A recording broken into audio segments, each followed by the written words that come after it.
Hey everyone, welcome back to the AstoundCast episode 21.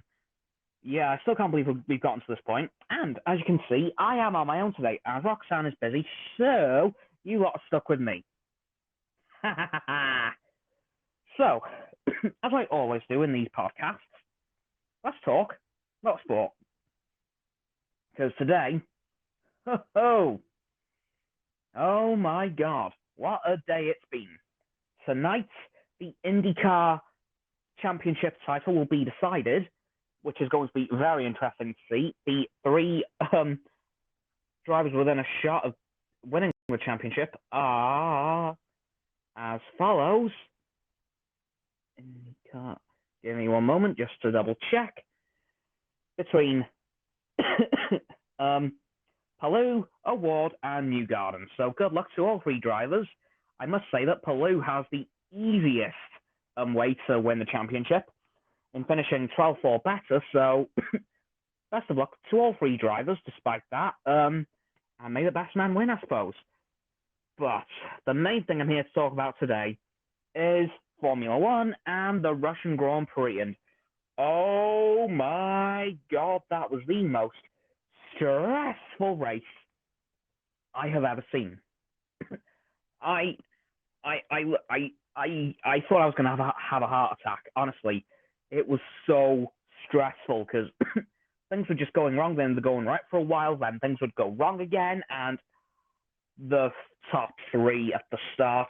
The top three starters for this race were Lando Norris in pole position, his best start in Formula One history, followed by his old teammate, now in a Ferrari, Carlos Sainz, and Lewis Hamilton's teammate next year, George flipping Russell in Williams. And honestly, it was insane. Lando had one of the best starts I've ever seen. He literally just ripped away from the rest of the field, led a fair old chunk of the race actually until a point I'll get to towards the end. Then, honestly, Max Verstappen was making his way through the grid slowly, which I was quite shocked by. What else happened? Mick Schumacher went out. By the way, these events are no way in order. Like, I can't remember anything that happened in a specific order, so I'm just literally going off stuff as I remember it. So yeah, Mick went out, sadly, towards the end. Nicholas Latifi retired at some point. I don't know when or how that happened. We literally just saw at the end, Nicholas Latifi retired. Okay, cool. And I'm just trying to think of everything else that happened. Fernando Alonso was like the widest car on the grid. Literally would not let Max Verstappen pass like a lot of other drivers did. I don't know why. Just like every driver that Max Verstappen was coming up to, it was like the seas were parting for him. I just don't know what was going on there. Like, Valtteri Bottas, oh my god. He just literally let him drive straight past. Didn't even try to defend, but for some reason. But Lewis Hamilton made his way through fourth, second, fifth, fourth, third. He was kind of all over the place. But at the very end of the race, thanks to a very, very upsetting incident, he got to first. And this very upsetting incident, after leading 51, well, most of the 51 laps up to that point, Lando Norris span out because of the rain. I'll grant you this, he did get back in the race in 8th, but 2 laps before the end, poor old Lando Norris just span, and I could feel my heart physically shatter into 3 bajillion pieces. It was honestly heartbreaking to watch. Literally, it was like lap 47, and the rain started to come in, and I thought, no. Pit. And no one pitted. Well, a few people did pit towards the end, but Lando just didn't bother and unfortunately span out and cost himself the victory, which would have been his first win in F1. So I was incredibly sad to see that happen. All in all, it was a really good race, very, very action-packed. Like, there was several moments where I just couldn't breathe. It was that action-packed. And there were several points I had to hide because I just didn't want to look. I just did not want to look because, honestly, there were several points I thought, someone's going to crash, someone's going to break down, oh my god, including the whole Aston Martin collision between Sebastian Vettel and Lance Stroll, which damaged both cars in the end. And then there was, towards the end, when Lando Norris did decide to pit, he wasn't able to stop because of the rain, and he went over the pit line, which would have been over the line towards the pits, which would have been a penalty. But thankfully, the FIA realized that, it was the rain, and there was literally nothing he could do about it, so they let it slide. Because literally, there was nothing that he could physically do to stop it from happening. Which, I'm going to go on a little rant about the FIA here. They don't seem to realize that enough. There have been several incidents throughout the year that drivers have been penalized for, despite there being an outside force affecting it, in which the drivers could do nothing about. So, I'll admit, the FIA has not been my best friend over this last year, but I'm glad they made that particular decision, because Lando Norris didn't deserve a penalty for, considering that it was the rain that sent him over the line. Literally, there was nothing he could do about it. He tried to put the brakes on, but they just weren't working, so because of the rain. So nothing the poor lad could do about that. So thank God the FIA did something about that there. Well, rather didn't. But I'll admit, as much as I don't say this very often, I would say Verstappen did well to come back from where he did. But again, all the drivers were just moving out of the way for him. He wasn't exactly being challenged by anyone except for Fernando Alonso, who literally, he would just not let him past until eventually he went to the pits. Then he kind of got lost behind and then, of course, had to. And honestly, the gap between the front two drivers and the rest of the field was getting bigger and bigger throughout the race.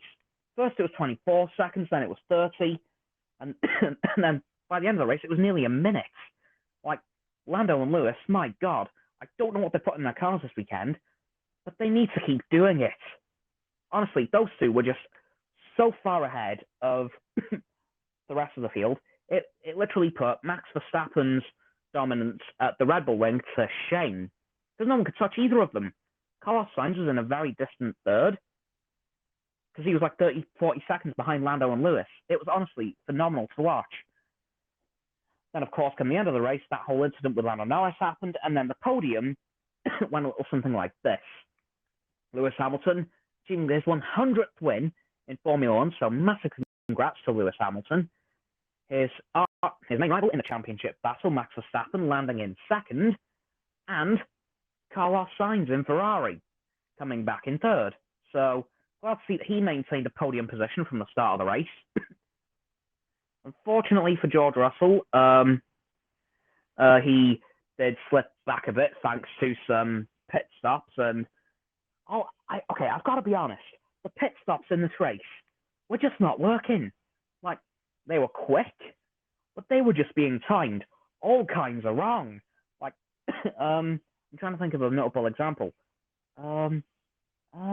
Basically, every pit stop, unless you were Lando Norris or Lewis Hamilton, were just going terribly.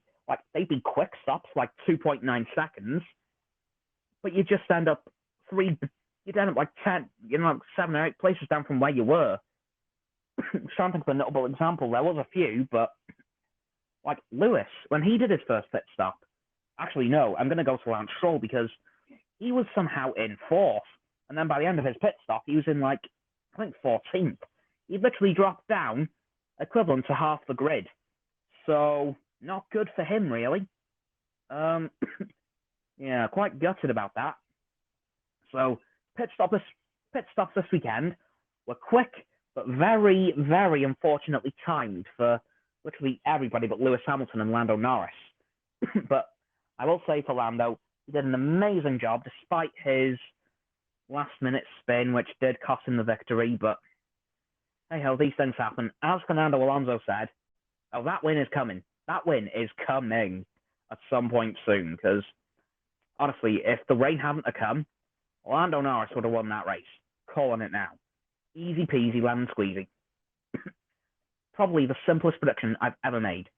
What else happened? And there was something else. Oh yeah, Lando Norris, despite not winning the race, did win Driver of the Day. So congratulations to him, as he did hold off most of the field for a majority of the race and kept back seven-time world champion Lewis Hamilton for I have absolutely no idea how many laps.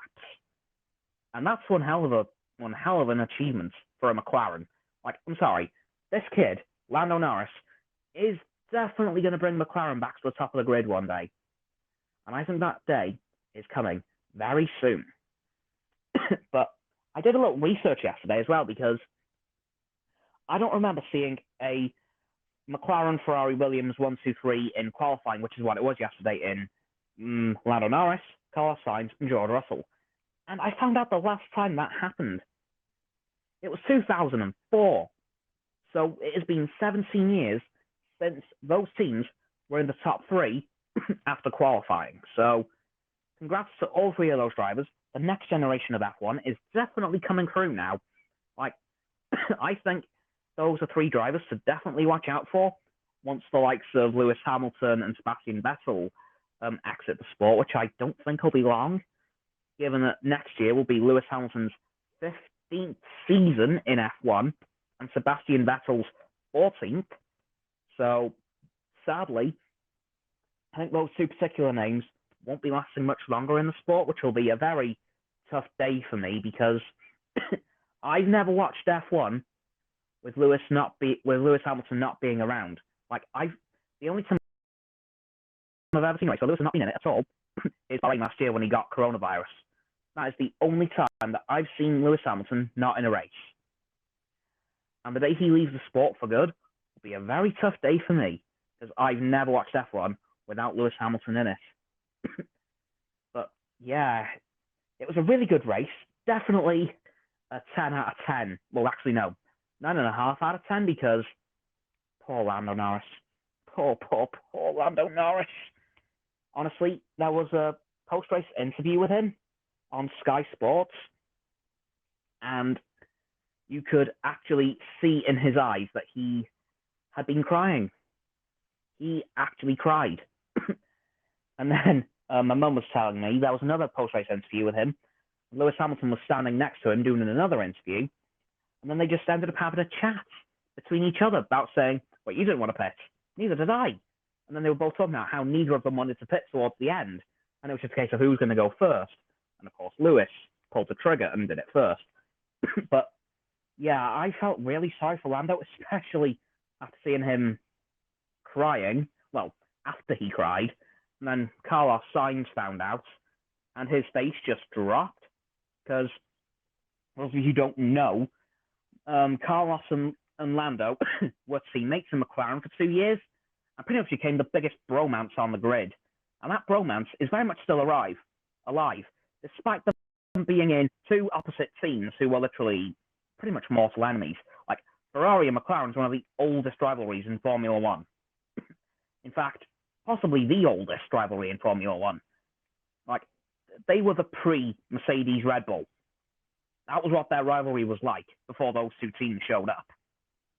Yeah, they were very strong rivals, and they still are, but not as much. But Carlos Sainz was very sad about Lando because, of course, them being best friends, he kind of, even though he was trying to win himself, which he realistically really could have, he really wanted Lando to win, because he knows how much this would have meant to him. And given how close he was, I can kind of see why he cried. Like, I know if I was in that position, I'd be in absolute floods of tears. So my heart goes out to you, Lando. You'll get him soon, hopefully next time in Turkey, I believe. Let me just double check that. But yeah, I'm going to say that very soon, Lando Norris is going to be a Formula One race winner. And the next race is indeed in Turkey in, I think it's 2 weeks' time, because, yes, we're having another 2-week break between races, which, okay, fair enough. So there won't be a bit of Formula One talk next week, as there is no race occurring, but hopefully Lando Norris will perform just as well as he did this weekend, because, honestly, he's had a brilliant weekend from practice to qualifying to the race, and yeah, hopefully he'll win one soon. He definitely deserves it, especially after this weekend. Like, if this race is proved If this race hasn't proved that he can win a race, which race can? Because I don't think there could be another race that would prove he can win. Like, I'm calling it now. 2023 Drivers' World Champion, Lando Norris, 100%. I don't doubt it for a moment. Okay, if not 2023, it'll be some point before the end of this decade. He's got it in him, and he's definitely going to do it at some point in his career. Also, briefly moving on to NASCAR, there is another race happening this weekend, and this weekend's race is at, you give me a moment. This weekend's race will be at, yes, Las Vegas Motor Speedway, tonight at midnight in the UK. So, yeah, a few hours to that. Hopefully we see a Chase Elliott victory. As you guys know, I am still firmly rooting for that guy. I know he isn't doing brilliantly in the championship, but considering he's a defending champion, he's definitely got a drive in him to keep his championship title. And being in possibly the best team in NASCAR, Hendrick Motorsports, and running possibly the best car, the Chevrolet Camaro, he's definitely got it in him. But one of the favourites, obviously, is Kyle Larson, who won the regular season title, so there's an argument for both. Like, it's going to be a Hendrick Motorsports car winning the championship, 100%. It could be Kyle Larson, it could be Chase Elliott. But I'm going to say Chase Elliott. I don't know why. I just got a good feeling about him. Anyway, what's next? Yes. What if? What if? Now, I know I said I was going to be talking about Star Wars Visions as well, in terms of overviews, but we won't have time as they kind of released all 9 episodes on Wednesday, so I'll just pick my favourite, and that is episode 2. I can't remember the title of the episode, but it was amazing. So if you have Disney Plus or any other streaming service, go and watch Star Wars Visions, please. It was absolutely amazing, 10 out of 10. But what if episode 7? And this episode was Party Tour, or as it was actually called, what if Thor was an only child? And I've got to say, they answered that question in a really interesting way. With Odin never actually taking Loki to be his own son, rather returning him to Jotunheim to be with his people, which makes a lot of sense, really. Thor grew up a little bit differently. And I'm trying to think what else he did. Well, towards the end of the episode, well, actually, right at the beginning of the episode, to be honest with you, he did, towards the beginning of the episode, his mother left for a party as Odin went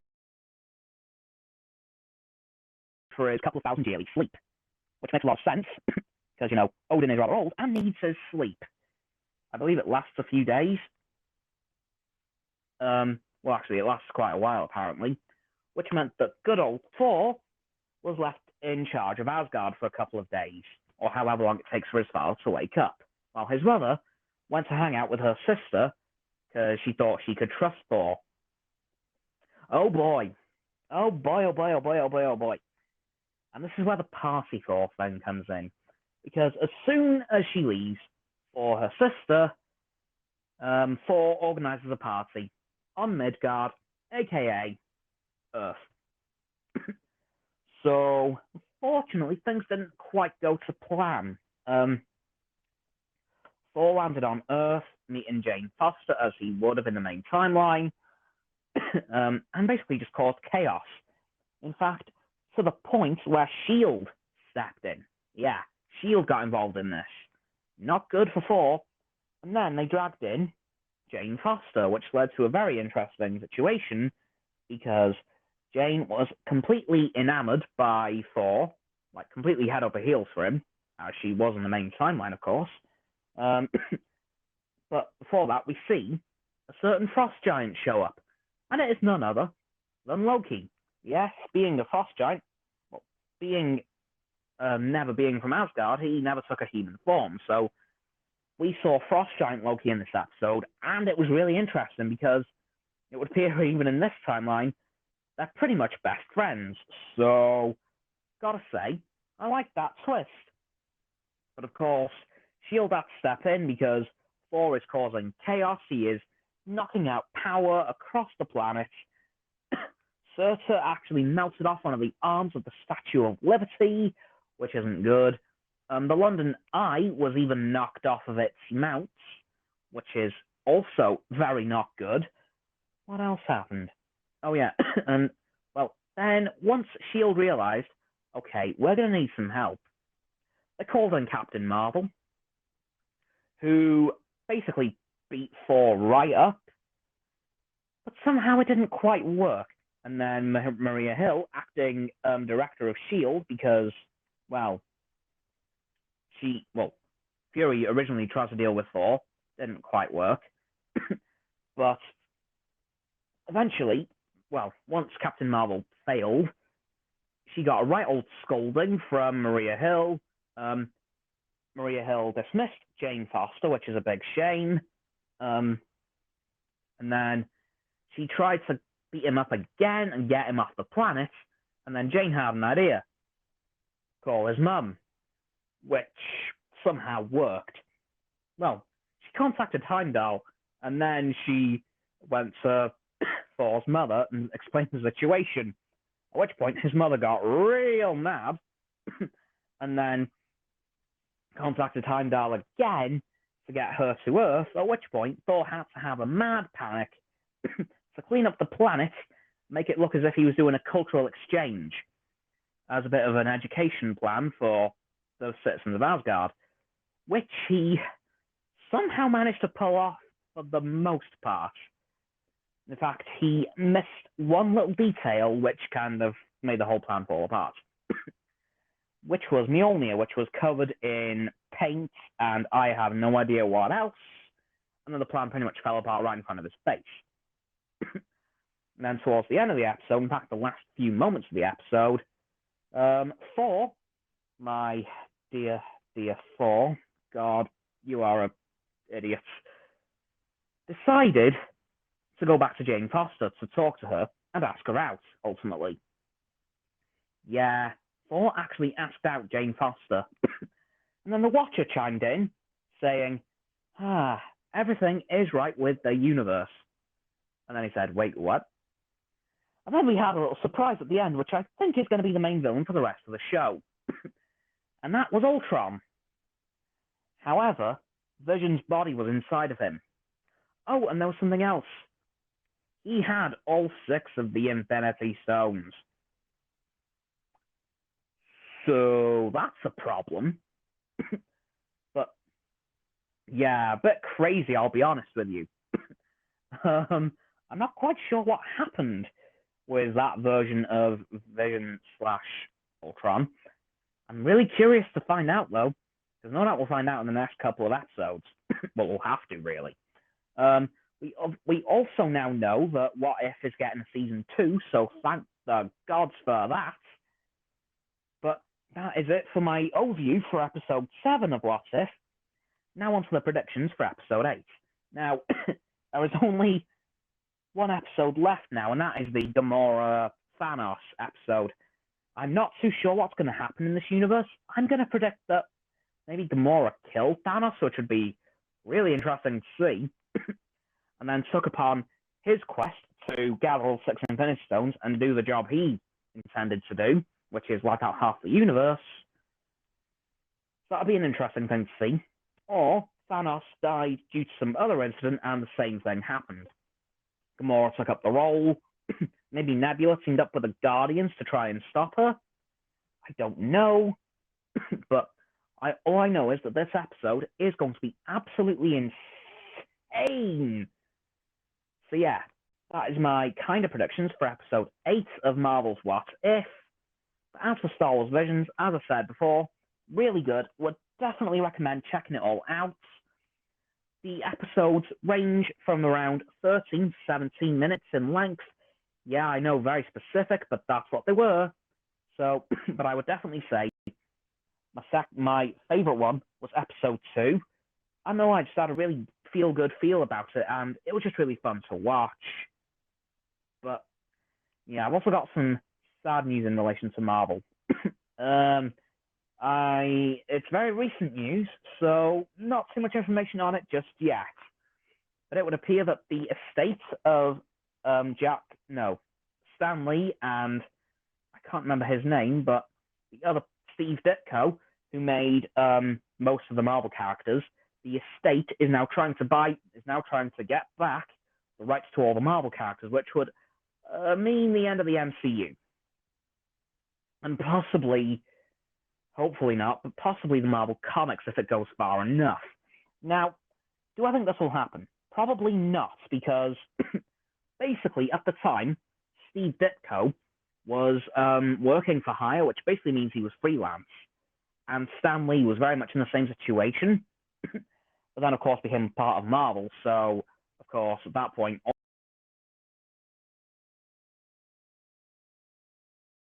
all the stuff would transfer to Marvel automatically. I think what Marvel might do, I should say, is give some of the profits to all the Marvel films from before and from here on out to the two estates. So to the Steve Ditko estate and the Stan Lee estate, which would be pretty good to see. Frankly, should have happened a while ago, but here we are. So I don't think there's too much reason to panic about that.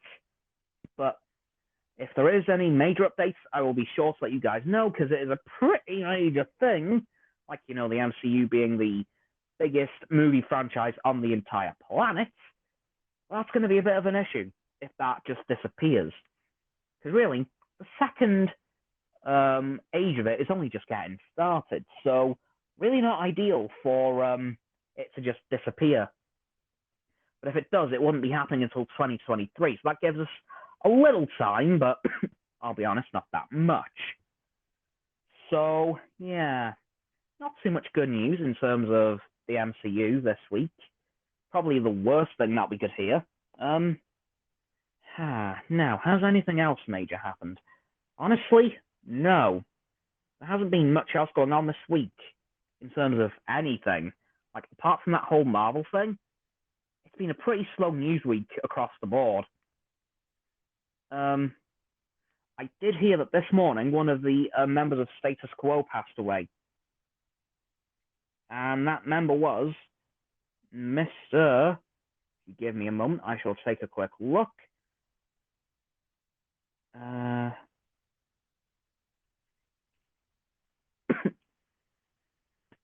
Mr. Alan Lancaster, who was their bassist, has passed away very sadly at aged 72. I'm not too sure what claimed his life, sadly. It would appear that he has sadly just passed away, which is very sad to see. Like, I'll admit there have been a lot of celebrity deaths the past few weeks, so I'll admit this one did surprise me, because I didn't know how many members of Status Quo were left, and by the sounds of it, there is not many left now. But my heart goes out to Alan Lancaster's family. But yeah, I'll admit, very sad. But unfortunately, not much else happened this week because, just not much happened. So, yeah.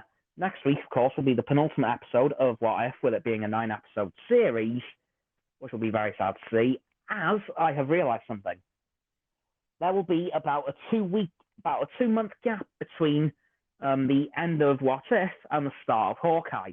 As with my whole thing of, them not really doing anything, with the whole thing of, I thought Visions was going to go a bit longer. I thought, Visions would have taken us over to Hawkeye.